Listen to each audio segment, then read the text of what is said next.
Who introduced you to Islam? First of all, it was my brother. My oldest brother.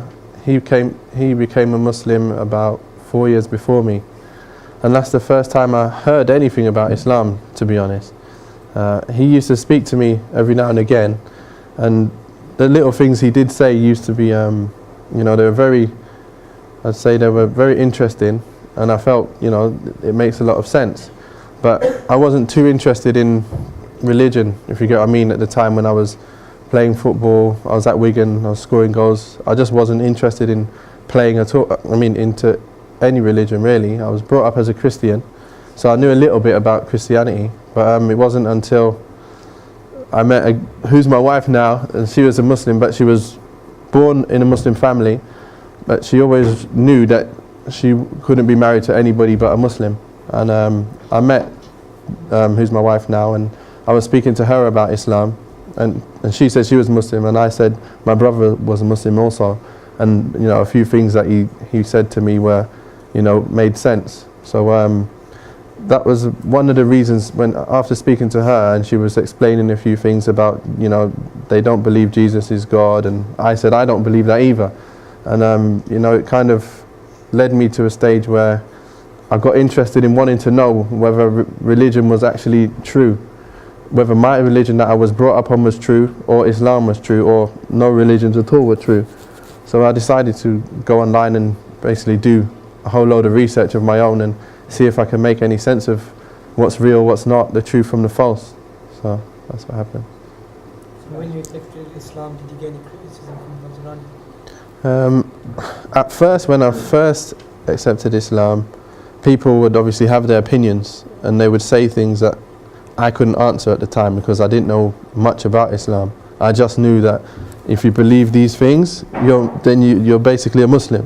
So when I went through the list, and I was like, okay, I actually believe these things, so okay, I'm a Muslim. So I made the declaration of faith, and I became Muslim, but I didn't know anything at the time. All I knew was that I believed in Allah, and I believed in all of the prophets as people, as human beings.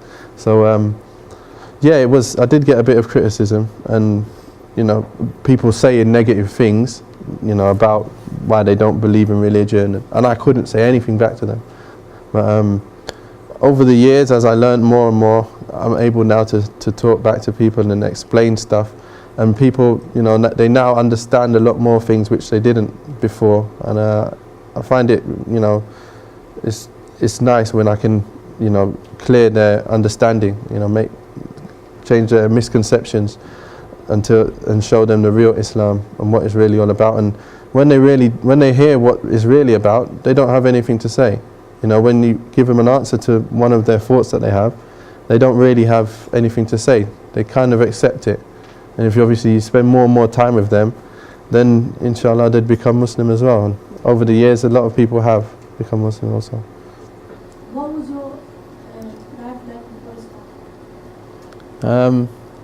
I'm not sure you want to hear that. No, I wasn't too far astray, I'd say. But I did used to, go out every now and again with the players and stuff like that. I used to drink minimal alcohol. I've never been drunk before anyway in my life. Never had any tattoos or anything like that. But I just lived my life, tried to be as good a person as I could be to my own set of rules, if you get what I mean. And yeah, just compared to a lot of other people, I felt like I was one of the best people there was. But it wasn't until obviously hearing about Islam and how you're really supposed to be when I had to change. But that's the thing, I didn't really have to change too many things because I wasn't too far away from what was right, if you get what I mean. So dropping alcohol wasn't difficult because I didn't really drink much anyway. If I went out, I used to drink, one of the sweet drinks that tastes like Coke anyway, and then I'd drink water the rest of the night. So it was basically only because other people were drinking. And what else? It's just obviously I didn't pray. I didn't pray. I didn't know that you had to pray. Yeah, I just basically lived to play computer games most of the day, and I actually woke up, went to training, come home, had a nap, I would play computer all day with my friend, stop for food, play some more, go to bed, and go to training. That was basically my days. And then I would travel back down to London because most of my family and my friends used to live in London. So I was from London, I used to live in Wigan. So these are the things that I used to do on a weekly basis, not, you know, knowing the reality of life and not knowing what my direction really. What did the TV think when you accepted Islam? Some people, they think I'm no longer interested in football because of Islam. Some people think nothing of it. So there's a whole range. There's one end and the other end. Some people, you know, they think it's okay, it's not a problem. And then you've got some people who see it as a negative, and you know, they like to talk and say things negative about Islam, but that comes with being a Muslim and being on the truth. So that's what happens. In what ways has being a Muslim changed your life? It's given me direction. I know now why I'm here. You know, I know what the purpose of life is. I didn't know that before. So, and I know what I need to do.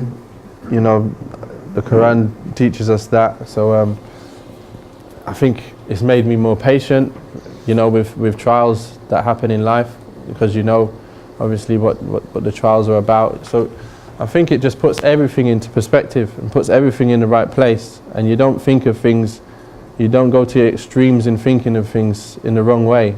So like if somebody in your family dies, you don't get upset and stop believing in Allah, things like that. You know, people in life do that. And when you watch things on TV, or you watch, and you know, the media and the way what we're living in at the moment, they make you think so many different things. You know, like you don't walk over drains because of bad luck and all this nonsense. People, they adopt these things in their life and they don't realize it. And like, I was no different. I'd do them things, you know, don't smash a mirror, you get 9 years bad luck or stuff like that. And you know, what happens is, you know the reality of everything as it is. So then you can say that's nonsense. I was walking the other day with the team, and there was scaffolding, and I was walking under, one of the players pulled me and goes, "Don't walk under there." I said, "Get off me." I walked straight under. I was like, "It's bad luck." I said, "There's no bad luck." So they're the kind of things, you know, like that. But in every walk of life, everything, even something as small as going to the toilet, you don't know what you're supposed to do. If you don't know Islam, you don't know how you're supposed to go to the toilet according to the way Allah made us and told us what He wants from us.